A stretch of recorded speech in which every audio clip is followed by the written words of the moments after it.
Okay, so a little bit talking about brain, brain. Ugh, we are losing a lot of people here. Not too good. Talk a little bit about the brain. Um, Let me just see how many people I lost here. Now they're all back. They're all back. So, Abby, you're an Arian's expert opinion. What's happening here? Is WebEx that's failing or is the internet that's failing? I think it's WebEx because it seems it cannot hold many participants, so it's removing some people randomly. So next time when we have the student presentations, let's go to Zoom. I'll give you my Zoom account. Okay, sure. Okay, so let's just talk a little bit about how history was perpetuated, or how history, what happened in history. In typically the way things, what happened or learning were perpetuated is by oral methods. So some cultures actually wrote on the wall of caves, developed writing, and then the other part, a lot of history, was like storytelling and singing. Okay, my daughter did a film about Youssou N'Dour, and Youssou N'Dour is a guy in Senegal, and he was a family of griots, and the griot was basically a singer that told history. Very, very interesting kind of story. If you want to see it, it's called "I Bring What I Love," and he's a very popular singer in Africa. But he was from a family of people that transformed their history into singing. Okay, and that's the way history was perpetuated. A little bit of writing, a little bit of writing, a little bit of singing, a little bit of storytelling.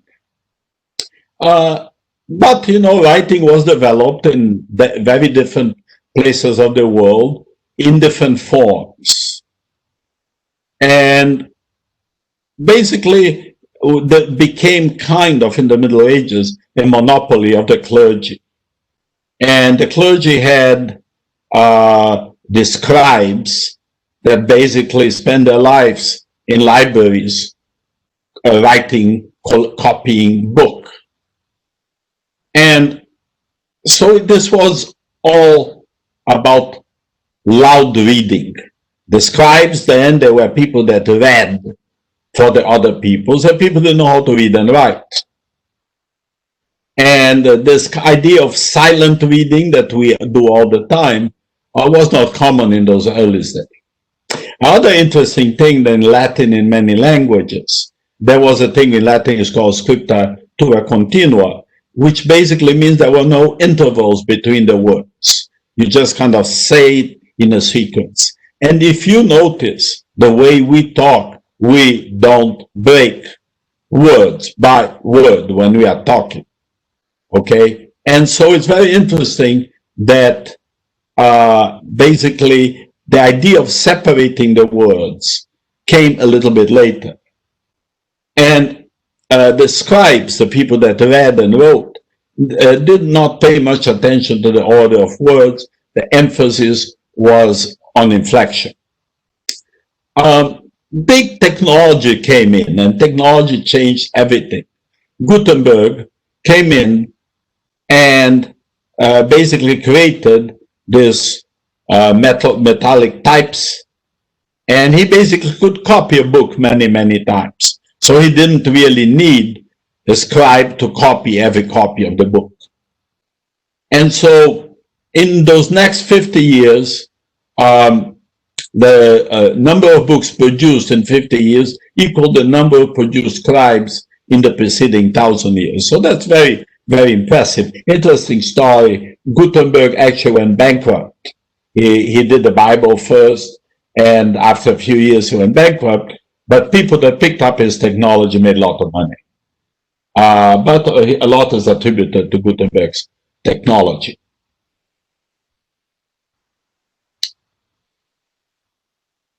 Oops, sorry, I have to go up.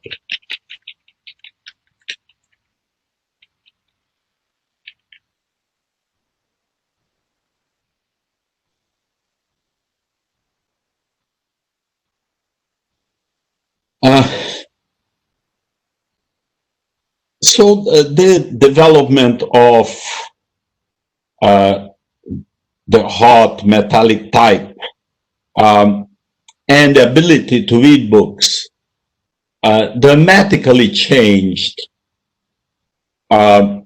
communication between people. You could write something that many people read and evolved into very different forms of communication. And the question here is, would this thing change something about us and about society? So what is the effect of going from basically verbal communication to written communication? Can a couple of you volunteer what your opinion is of that change in personalities or in society? I think written communication is more impersonal. Like you read, but you not always know the author of who wrote it. And the author will not know your reaction, the reaction that the person has towards the work that he did. For instance, you have published many books, but you haven't seen all the people who have read your like their immediate reaction. Have they been surprised, triggered, happy? So you don't have that feedback and that interpersonal connection anymore. Good point. Good point. Any other comments? Michael, what do you think? Yeah, I guess, communication is definitely more informal, I'd say, because, we're just used to giving like short answers in a text message, for example. I think it's, people like to communicate less, if anything, like face to face, it's more, FaceTime, text, Snapchat, any other form instead of, meeting in person to talk out issues or anything in general. They just rather do it virtually. Does that make sense? Even before COVID.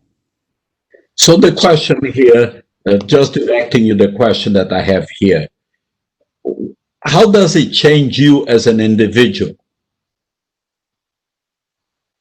Well, personally, I don't know. I don't think it's really changed me too much personally. Just like on my level, I kind of like my communication style has always been consistent. But just like seeing other people, they're just kind of like, I don't know if that's to do with the social.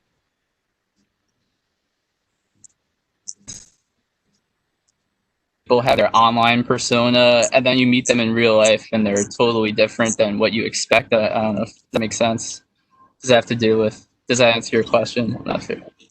Yeah, actually, you advanced it to where I wanted to take it. I'm just checking to see if it's my internet that's giving the problem, or is someone else's. Nah, I'm using this app called Speed Test. Any one of you can get, it's free. It's giving me very good bandwidth, so it's not here. But yeah, that's what I was trying to address. And you actually, Michael, you advance a conversation to something that I want to raise. And you brought it into internet, and you even mentioned COVID, which I wanted to talk a little bit about. So how did the internet, email, text, etc., change the way people communicate?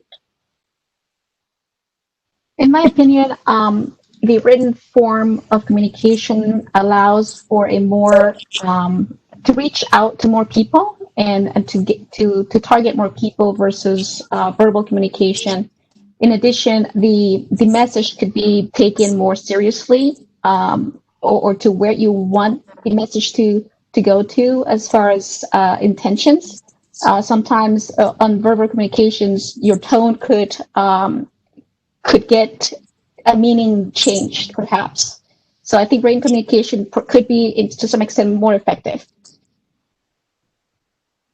Yeah, this is if you kind of look and say, how did people communicate 500 years ago? Was really, if you were not face to face with the person, you could send smoke signals, could write a letter, but it was slow, wasn't real direct communication. Many people didn't even know how to read and write. Okay, so that was one thing. After Gutenberg, progressively, the number of people that knew how to read and write exponentially grew. Although when I grew up in Brazil, about half of the population was illiterate. Not now. Now, 95% literate. So that's a change. You can read and write, and you can communicate that way. And then things like the TV and the telephone came in. And that changed the way of communication. You could reach much more people, and there were kind of one-to-one communication. There was one-to-many communication, and the whole kind of business model around that kind of communication. And now we are getting to this this generation of one-to-many, many-to-one kind of bots, basically transmitting millions of times one message, and etc. And this is I think, a change in communication. I think you can talk to much more people than you did before. You keep more relationships. These relationships are not geographically dependent, meaning we are here, we are all basically in the US in this group. But when I'm going to be teaching in the fall, I think 2 or 3 of my PhD students will be in China, and maybe 1 or 2 will be in Korea. Okay, and it will be uncomfortable because we'll be in the middle of the night there unless we change the time of class. But it will be reasonably similar to what we are doing here. So that's a very big change. The other thing I always say is on the veracity of information, on the reliability of information. In the traditional days, you went to a newspaper and you insulted someone, said a liar, or gave them a nickname or whatever. There was recourse. You could sue. The person could be punished for it. Today, you write these. There are these bots that basically can send a million times the same message out, and you don't even know who is sending the message. And that has to have some implication. Meaning, just to kind of confess a little bit, I have been using internet for a long time, and on the early 90s, I very early went into the World Wide Web. I realized this was going to change everyone's life to a certain degree. I had been using the internet before that. In the World Wide Web, the internet didn't start with the World Wide Web, started substantially before. But the World Wide Web basically democratized the internet. And I was a big internet libertarian, basically saying, leave the internet in peace, don't interfere, let it do whatever it wants.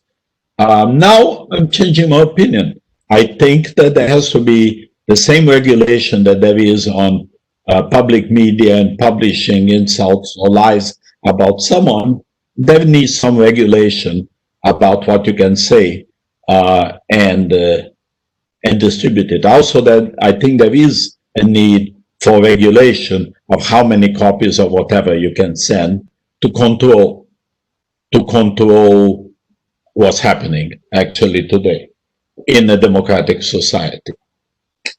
Okay, now let's go into this area of privacy. Talk a little bit about privacy. And let me just read you this. And now you can sit in any airport and hear all the grisly details about a divorce or something like that. I don't know, this is out of the economist. I don't know if it's convenience overrides privacy or people don't care about other people around them. But certainly what we let hang out there has changed. So what do you feel? Do you feel that people are less private today?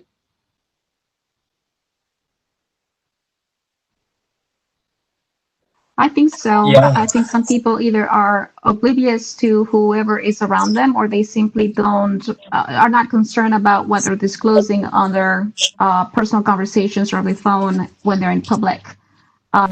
So I think it also depends on you keep within yourself versus how open you are with sharing. Yeah, I think that's true. Also, it depends a lot. Meaning, I compare me with my wife. My wife is very, very private. You know, we sit in a taxi together. I don't know what she's talking about because it becomes very, very non sequitur. And it turns out that she's worried about what the taxi driver is listening. I don't think I'll ever see the taxi driver. Actually, I never even think about the taxi driver. And so people have very different attitudes about privacy. But I think overall it's true. I think the younger generation is less concerned about things that they have. You see, just watch what people post on Facebook, post on different social media. And that's why just look at the deeply personal details that people post on YouTube, MySpace, and Facebook.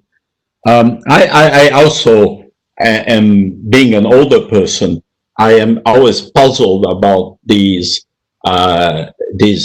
internet personalities that emerged, making billions of dollars, and they create all this internet persona, which I don't really understand. But obviously, a lot of people like it, find it important, and they can charge a lot for a posting. My son-in-law, Jimmy Chin, has about 2 million followers in Instagram. He could charge something like $20,000 for a posting, an advertising kind of posting, maybe a delicately advertising posting. And so it's very, very interesting to think about how people are seeing privacy and how they are using it. And I think that's still being formed. Now, the other thing that I find very interesting on this whole topic is the formation of communities. And that's very, very typical of me, or of the kind of work I do. I do basically analytics and audit work. And for many years, there were maybe 3, 4, 5 people in the world interested in what I did. We really didn't have a community. But now, meaning it's easy. You know, we just meet across the world. And so then the idea of a community being people that get together in a physical location changed very much into a community of people with a common interest and with a medium of sharing that common interest. Meaning, I think like professional accounting MBA is a community. And this group that meets regularly in many different ways because you have many different classes. And then you have different interest groups, which are your different courses, but you probably also develop a social group. And you met some people that you did projects together, etc., force you together. And you continue. I see this between my PhD students. They start 7 or 8 or 6 a year, and in a year, I'll see them pairing up. This works with that, that works with that, and it creates a kind of secondary community out of our PhD program. Very, very interesting. But the most interesting thing is communities tailored about what I call sparse interest groups. some interest that not a lot of people have, but you can find a partner in different locations. Very interesting. I don't have a slide for this, but I find it a very interesting phenomenon, is the pairing and marrying kind of phenomenon. And if you look carefully, maybe 30 to 40% of marriages today, of physical or maybe kind of coupling without official marriage, come basically from communities on the internet. Basically, all these matching sites, but it's not only matching sites; it's also common interest sites. And you know, my wife is horrified about this. Meeting someone on the internet and marrying. How can you do something like that? How stupid is this? I actually think it's pretty smart. You know, you can very carefully stream a person with the characteristics that you want. Sure, there is a possibility that they are lying over their characteristics and etc. But I think it's a more rational way to meet someone than going to a bar and boozing up and meeting a girl or a guy, etc., etc. So I don't see that so bad. But it's very interesting that it became a major form of gathering a partner. And it has some interesting secondary implications. People that are insulated socially and physically can partner up. And many very interesting relationships come out of this. And so, meaning maybe I'm not old-fashioned on this. I think it's quite interesting, and I think it's going to affect you all on making relationship, not necessarily marriage and etc. But it's very different, and I think it's good. I don't know, get it. Okay, now let's talk for a second about adaptation. You know what I try to do on this is talk about, is kind of do a mix here of history and human evolution, and talking about how internet is affecting us. So adaptation, primitive hand tools change us from gatherers to hunters. You know, very interesting article, very interesting book about rise of inequality by a guy called Schiller, who is a professor at Stanford. And he basically says there that the gatherers didn't accumulate wealth. Why? Because they are always in the move, and it was very difficult to carry their wealth. The moment that we became agriculturalists, that we basically stayed in one place, the inequalities of wealth rapidly increased. Very, very interesting to understand what wealth is and wealth accumulation. And the invention of printing press propagated primitive hand tools changed from gatherers to hunters. The invention of the printing press propagated literacy while downgraded the importance of oral tradition. Notice changing of technology. What individuals and cultural transformation do, new computer technologies portend. So what is computer technologies doing to you? Researchers and technologists alike say they are already seeing technological rod changes. Now we operate individuals as society. To be clear, they are not finding evidence of physical evolution and transformation. Those show up over thousands of years, not merely decades. I don't know about that. I think that'd be a physical evolution too, much more rapid than that. But there have been shifts in individual societal capabilities, habits, and values.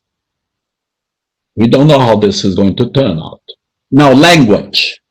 Okay, let me ask you this. You think that in 40 years there'll be one language Chinese or one language English, or there is going to continue to be all these minority languages that exist today? I think there's always going to be minority languages.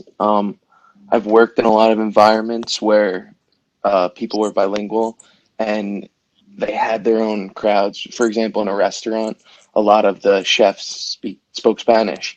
They could speak English, but whenever they didn't have to, they would speak Spanish to one another and whenever they got the opportunity. So that was just an example that I see, and I see it working like that across everything.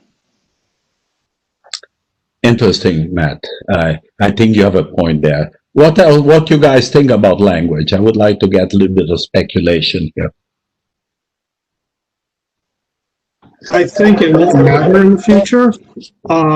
Everybody can have their own languages. Technology will probably be able to real-time translate into your own native language. So we can maintain our niche languages. As long as the syntaxes are roughly the same, it should be able to translate audibly for each individual. I'm happy you brought in. I wanted to bring in the technology. So I don't know, Stanley. I actually ponder about that myself. Is the technology going to make people stay on the original languages, or will technology make people convert into some main languages?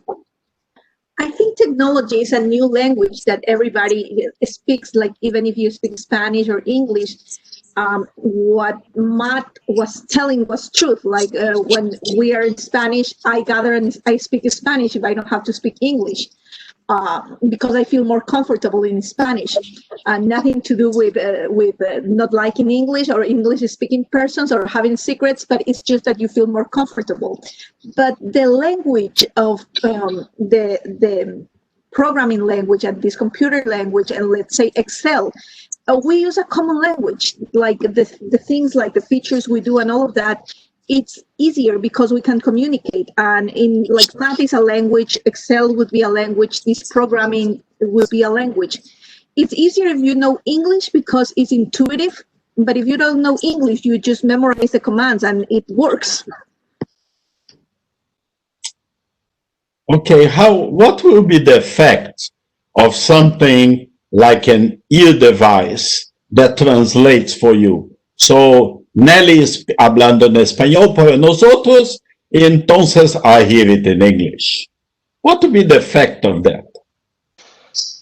I could touch on that first. I think a big concern that would come to surface with that is the device recording what you're saying. And it could bring about privacy concerns, and some people may not want that on their person, whether it's the device picking up what's being spoken to them or vice versa. I just think that it's going to bring about a lot of concerns for privacy. Okay, let's put that in one of the things to talk about. But what will be the effect on behavior, on knowledge of languages, the ability that I can get? I want a little ear device put in my ears, go into Italy, and having great conversations with the Italians. Well, I could understand what they say, but I'll speak in English. Maybe I'll have my cell phone translating for them. What will be the effect of that? Hi, Professor. Yeah. This is Jen. So that kind of quick interaction, I think, would definitely break down the barriers between people and allow them to communicate more freely and understand where the other person is coming from without having that language barrier. I mean, that's the upside for me. If I understand immediately what somebody is saying, then I'm a little more confident and I'm more interested in what the person is saying rather than how they're saying it. Very interesting. I have a special meaning. We have a project in Brazil with Brazilian Rio de Janeiro's mayor's office. They have a lot of data. We love it. And Wenwu, one of our PhD students, she's Chinese, works with them. Wenwu is here. Oh, she's there. And she's learning some Portuguese. That would help Wenwu a lot to have a little device that he speaks Portuguese, she speaks English, and he has the device and he understands it. What would that do? I think like Emmett just put on the chat, it would lessen the incentive to learn the new language. It would allow us to become passive instead of active learners of a new language. It definitely would have an effect on learning languages. I'm not sure. Maybe it goes the other direction. You hear it in one language, you hear it immediately in another language, you might be learning a language. I think, on the other hand, I think if you don't, because I have two daughters, and my husband is American. He's from here, from Texas, and he doesn't speak any Spanish. And even though I talk to my daughters in Spanish, they default to English because we're always talking with each other in English. So they don't have that same incentive to speak it because they're not practicing it. Until they are 4 years old, they can capture languages very, very easily. I think this can relate back to what we talked about earlier with phone numbers. You don't need to memorize it because you just click mom or call dad or call sister. If someone's speaking to you, if you have the machine that translates from Spanish to English in your ear, you'll never have to learn it because you can always fall back on that, being like, okay, I'll be able to understand it, and they'll be able to understand me if I speak English and it morphs it into Spanish for them. I think there's no incentive there. It's like a phone number. I don't need to memorize the phone number because I know if I click on it, it'll work. Yeah, meaning, and your brain adapts, meaning no effort to remember any phone numbers. Absolutely not. I didn't make an effort to remember names and remember locations and events. Telephone numbers, call Emmett, and my cell phone would answer it. So, go ahead. Yeah, I think it's actually interesting with what technology is doing. I don't think that technology is breaking down the borders of language in terms of translation. I think what happened is that as we had more technological capacity, the world actually became more interconnected. And so companies started expanding throughout different nations. And now, when I was working, I often worked with people in the Philippines, Brazil, and every time there was some language barrier, they always had someone that could communicate in English to me to help me understand. So it almost forced other countries to start learning English for these companies that were based in America and went to different nations, and it almost I think it's more of a convergence as to kind of where the home country of a company is and where you're working in companies, and it's going to be kind of in that language rather than the technology just converting language. I think it's good speculation. I just want to go to the last paragraph there. There is a new language being produced, the use of slang and jargon, both pre-existing and newly developed for today's instant communication tool, phonics, abbreviation, colloquial syntax, evolving from electronic discourse, meaning everyone would know what LOL means, okay, or XXX, or et cetera, et cetera. So, I have been professor for a while, and one thing I heard from my colleagues very often is that students, university students, don't know how to read, don't know how to write. And there are people that go to graduate school and still don't know how to read. Okay, I heard this over decades. You don't hear that anymore. You know why? Because everyone can read. And why can everyone read? Because they love their cell phones and they love the emails, and that's the main form of socialization. The main form of socialization is not anymore going to the corner of the street and with your buddies. And so most people will know how to read and write, to talk and to receive. But they do a different vernacular. There is a lot of abbreviations. The English is shoddy, and I don't see what's wrong with that. I think that languages change and they adapt to the technology, and the languages also adapt the way you express them. And basically, people learn. LOL is too long to say lot of laugh, so you abbreviated it, and becomes part of the vernacular. So, I'm not a purist on that. I think this is very interesting.